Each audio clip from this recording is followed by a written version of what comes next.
আখিরাতে বিচারের মুখোমুখি হওয়া থেকে বাঁচতে আজ আমরা তিনটি আমলের কথা আপনাদের সঙ্গে শেয়ার করতে চাই। মোহতারাম হাজরিন, আল্লাহর কাছে একজন ঈমানদারের দুনিয়াতে সবচেয়ে বড় চাওয়া হলো সুখে শান্তিতে দুনিয়ার জীবনটা পার করতে পারা, আর আখিরাতে আল্লাহর কাছে সবচাইতে বড় চাওয়া হলো আল্লাহ তাআলা যেন আমাদের গুনাহগুলো মাফ করে আমাদেরকে পরিচ্ছন্ন করে দেন, মুক্ত করে দেন, আমরা যেন আখিরাতে নাজাত পেয়ে যাই, আল্লাহ যেন আমাদের মাফ করে জান্নাত দিয়ে দেন। এটা হলো আখিরাতে একজন ঈমানদারের সবচাইতে বড় চাওয়া। দুনিয়াতে ঈমানদারের সবচেয়ে বড় মুসিবতের বিষয় যেটা তার আখিরাতকে ধ্বংস করতে পারে তা হলো তার পাপাচার, অপরাধগুলো, গুনাহগুলো। আমরা যে আল্লাহর নাফরমানি করি, আমরা যে আল্লাহর অবাধ্য হই, আল্লাহর নির্দেশগুলোকে লঙ্ঘন করি, আল্লাহর নিষেধাজ্ঞাগুলোকে অমান্য করি, এটার কারণে আমাদের আমল নামায় যে গুনাহ জমা হচ্ছে, আখিরাতে আমাদের সেই গুনাহগুলো হবে আমাদের সবচেয়ে বড় বিপদের কারণ। আল্লাহ রাব্বুল আলামিন আমাদের সবাইকে জীবদ্দশাতেই প্রতিটা পাপ, প্রতিটা অপরাধ, প্রতিটা গুনাহ এটা আল্লাহর কাছ থেকে মাপ পাইয়ে আল্লাহর কাছ থেকে এগুলোকে ক্ষমা করার পর তারপর দুনিয়া থেকে যাওয়ার তৌফিক দান করুন। বাবারা, দুনিয়া থেকে গুনার বোঝা যদি মাথায় নিয়ে যায় আর আখিরাতে আল্লাহ যদি এই পাপ অপরাধগুলোর বিচারের মুখোমুখি করেন, শাস্তি তো পরের কথা, শুধু বিচারের মুখোমুখি যদি করা হয়, শুধু যদি জিজ্ঞাসাবাদের মুখোমুখি করা হয়, কিয়ামতের ভয়াবহতম দিনে পরিস্থিতি কেমন হতে পারে। দুনিয়ার বিভিন্ন মানুষ যখন অপরাধ করে তার যখন বিচার হয়, এমনকি অনেক মানুষ নিরপরাধ থাকা সত্ত্বেও অভিযুক্ত হয়ে তার বিচার হয়, বিচারের কাঠগড়ায় যখন মানুষ দাঁড়ায় তার বিচারে কি হবে, তিনি কি খালাস পাবেন না শাস্তি হবে সেটা পরের বিষয়।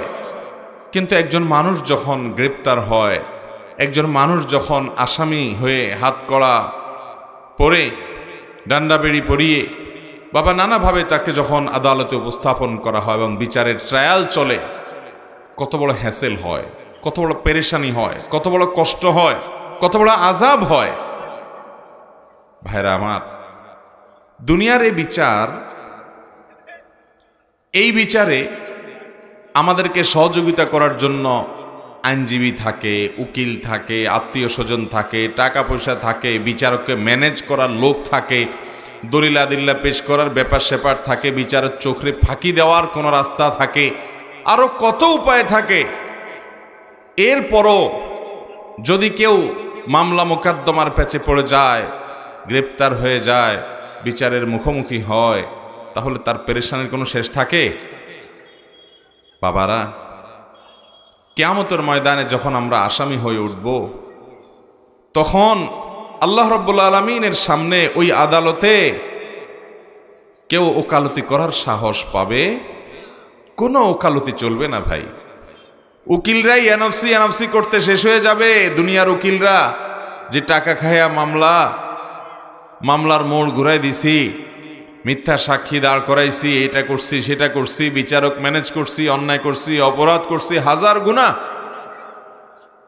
আল্লাহর কাছে কোনো উকিলের ওকালতি চলবে না ভাই, কোনো উকিলের ওকালতি চলবে না। আত্মীয় স্বজনও কেউ আপনার পাশে দাঁড়াবার মতো থাকবে না। সেই বিচারের সময় আপনি কোনোভাবে বিচারকে প্রভাবিত করার মামু খালু দিয়ে, হাই হ্যালো দিয়ে, কোনোভাবে টাকা পয়সা দিয়ে আপনি আল্লাহ রাব্বুল আলামিনকে কোনোভাবে ইনসাফ থেকে এক চুল পরিমাণ সরাতে পারবেন? ওমা রব্বুকা বিযাল্লামিল লিল আবিদ, আপনার রব, আমার রব, তিনি বান্দার প্রতি কোনো জুলুম করবেন না। ভাইয়েরা, বাবারা, সবাইকে যার যার প্রাপ্য বুঝিয়ে দিবেন, প্রত্যেকটা মানুষকে।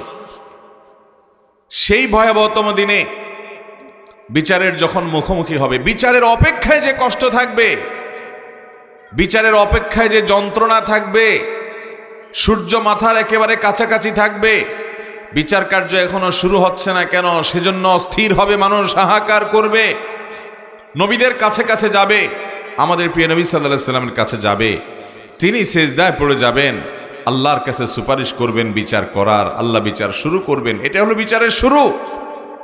এরপরে বিচারের শেষ কি তার বিবরণ গোটা কোরআন জুড়ে আছে, গোটা হাদিস জুড়ে আছে। আখিরাতের কাঠগড়ার আসামি যদি আমরা কেউ হয়ে যাই তাহলে আর রক্ষা নাই ভাইরা। যে শাস্তি, যে কষ্ট, যে যন্ত্রণা, যে আযাব, আল্লাহ রাব্বুল আলামিন সে আযাব থেকে আমাদের সবাইকে মুক্তি নসিব করুন।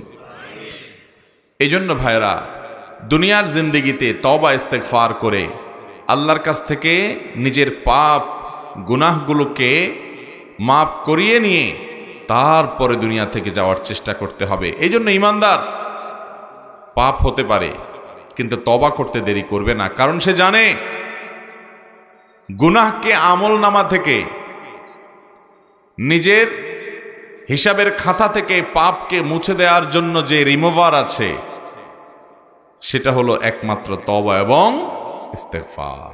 তওবা এবং ইস্তেগফারের মাধ্যমে কাবিরা গুনাহগুলোকে আমাদের আমলনা থেকে আমরা মুছিয়ে দিতে পারি, আল্লাহ যদি কবুল করেন। মোহতারাম হাজিরিন, এই জন্য আখিরাতে বিচারের মুখোমুখি হওয়া থেকে বাঁচতে হলে দুনিয়াতে গুনাহগুলোকে আল্লাহর কাছ থেকে মাফ করিয়ে নিয়ে তারপরে যেতে হবে ইনশাআল্লাহ।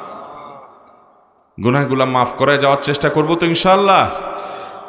এই জন্য বাবারা, ভাইয়েরা, নবী করিম সাল্লাল্লাহু আলাইহি সাল্লাম কত আমল আমাদেরকে শিখিয়েছেন, কত আমল। তিনি আমাদের প্রতি রউফ ছিলেন, তিনি আমাদের প্রতি অনেক দয়ালু মায়ালু ছিলেন। আমাদের প্রিয় নবী সাল্লাল্লাহু আলাইহি সাল্লাম আল্লাহর কাছ থেকে প্রাপ্ত ওহীর ভিত্তিতে তিনি আমাদেরকে প্রতিনিয়ত পথ নির্দেশ করে গেছেন কিভাবে গুনাহগুলো সব মাফ করায় তারপরে যেতে পারবো, যে আল্লাহর কাঠগড়ার আসামি হতে হবে না বা সেখানে খুব বেশি হ্যাচেল পোহাতে হবে না। এই জন্য বহু আমল শিখাই দিয়ে গেছেন। সকালে সাইয়্যিদুল ইস্তেগফার করবেন, সন্ধ্যা সাইয়্যিদুল ইস্তেগফার পড়বেন, দিনের ভিতরে বহুবার ইস্তেগফার পড়তে থাকবেন, অনবরত আল্লাহর কাছে মাপ চাইতে থাকবেন। অমুক আমল করলে আল্লাহ গুনাহ মাফ করে দিবে, তমুক আমল করলে আল্লাহ তাআলা গুনাহ সাফ করে দিবে, অমুক আমল করলে সমুদ্রে ফেনা পরিমাণ গুনাহ থাকলে আল্লাহ মাফ করে দিবে। এরকম নানাবিধ দোয়া, নানাবিধ আমল, নানাবিধ বিষয় নবী সাল্লাল্লাহু আলাইহি সাল্লাম শিক্ষা দিয়েছেন, উদ্দেশ্য যাতে তার উম্মতরা কেউ আখিরাতের ভয়াবহতম দিনে আল্লাহর কাঠগড়ায় আসামি হয়ে অস্থির হয়ে সেদিন যেন কাজ হবে না, সেই রকম ভয়াবহ পরিস্থিতির মুখোমুখি যেন না হয়। আমরা সেরকম পরিস্থিতি থেকে বাঁচার জন্য চেষ্টা করব ইনশাআল্লাহ। মুহতারাম হাজিরিন, সেজন্য আজ আমরা তিনটি আমলের কথা আপনাদের সঙ্গে শেয়ার করতে চাই, যে আমলগুলো একজন মানুষকে মায়ের গর্ভ থেকে একটা শিশু যখন ভূমিষ্ঠ হয়, নবজাতক শিশুর যখন জন্ম হয়, এই শিশু যেরকম নিষ্পাপ, তার যেরকম কোনো আমলে খারাপ বলতে কিচ্ছু নাই, পুরো প্রোফাইল ক্লিন, পরিষ্কার। এই তিনটি আমল যেগুলোর কথা শেয়ার করতে চাই, নবী আলাইহিস সালাম হাদিসের আলোকে এই আমলগুলোর মাধ্যমে আমাদের বদামলগুলো সবগুলো মাফ হয়ে নবজাতক শিশুর যেরকম প্রোফাইলে কোনো গুনাহ নাই, অপরাধ নাই, এরকম অপরাধ মুক্ত শিশুর মতো নিষ্পাপ হয়ে যাব ইনশাআল্লাহ। আমলগুলোর কথা বলবো মুহতারাম হাজিরিন। শিশুর মতো নিষ্পাপ হওয়ার মতো আমলগুলোর ভিতরে সর্বপ্রথম আমল, যে আমলের মাধ্যমে আপনি নবজাতক শিশুর মতো নিষ্পাপ হতে পারবেন, সে আমলটি হলো বিশেষ যে শর্ত শারায়াত আল্লাহ তাআলা হজের ব্যাপারে দিয়েছেন, সে সকল শর্তগুলোকে পূরণ করে আপনি যদি হজ করতে পারেন তাহলে সহিহ মুসলিমের হাদিসের বর্ণনা অনুযায়ী আল্লাহ তাআলা এই ফজিলত আপনাকে দান করবেন। নবী আলাইহিস সালাম বলেছেন, মান হাজ্জা হাযাল বাইত ফালাম ইয়ারফুস ওয়ালাম ইয়াফসুক রাজাআ কায়াউমি ওয়ালাদাতহু উম্মুহ।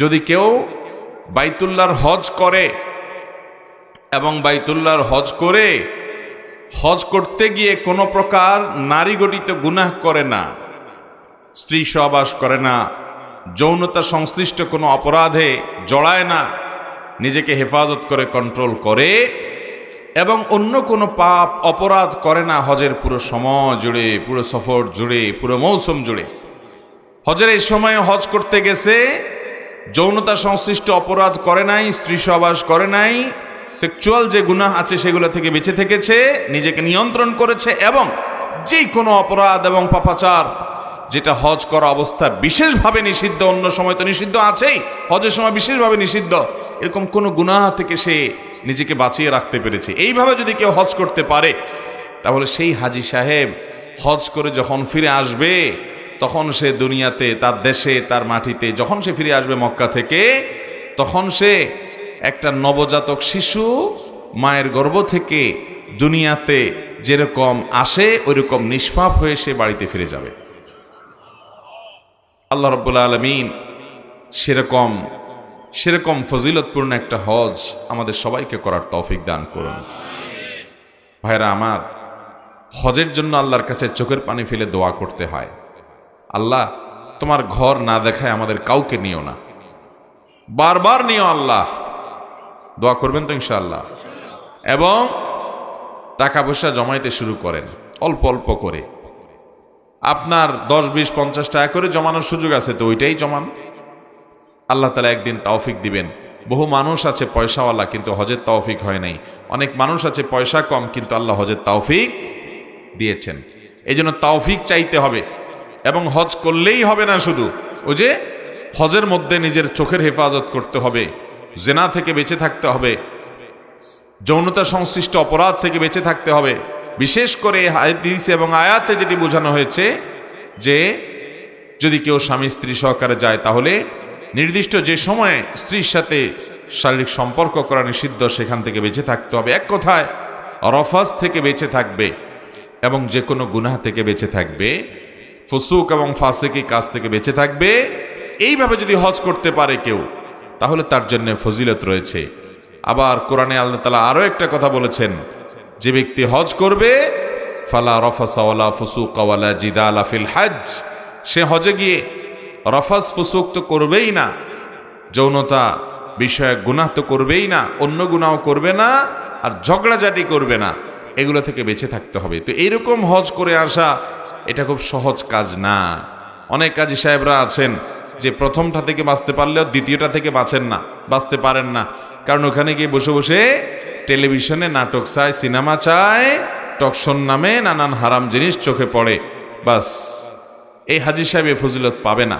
অনেক হাজি সাহেব হজ করতে গিয়া ঝগড়া ঝাঁটি, তর্ক বিতর্ক, গন্ডগোল ফাসাদ, এটা সেটা পিছনে লেগে যায়, তারও এটা নসিব হওয়ার সম্ভাবনা কম। অতএব প্রথম আমল হলো এমন হজ যেই হজে রফাস নাই, ফুসুক নাই, যৌনতা বিষয়ক অপরাধ নাই, গুনাহ নাই, অন্য কোনো গুনাহ নাই, এরকম গুনাহ মুক্ত, রফাস মুক্ত, ফাসিকি মুক্ত হজ যদি কেউ করে ফিরে আসতে পারে, এই আমলের বিনিময়ে আল্লাহ তাআলা তাকে নিষ্পাপ শিশুর মতো করে দিবেন। তার গুনাহগুলো মাফ করে একেবারে মায়ের পেট থেকে যে শিশু ভূমিষ্ঠ হয়েছে তার মতো নিষ্পাপ আল্লাহ তাআলা করে দিবেন। অতএব আমরা এ হজ যেন আল্লাহ তাআলা আমাদেরকে করার তৌফিক দেয়, যারা করেছি বারবার যেন আল্লাহ তৌফিক দেন। এবং এইভাবে হজ্জে মাবরুর, যে হজ সম্পর্কে নবীজি সাল্লাল্লাহু আলাইহি সাল্লাম বলেছেন, আল হজ্জুল মাবরুর লাইসা লাহুল জাযা ইল্লাল জান্নাহ, মাবরুর হজের বিনিময় জান্নাত ছাড়া আর কিছু হতে পারে। আল্লাহ আমাদের সবাইকে সেরকম মাবরুর হজ করার তৌফিক দান করুন।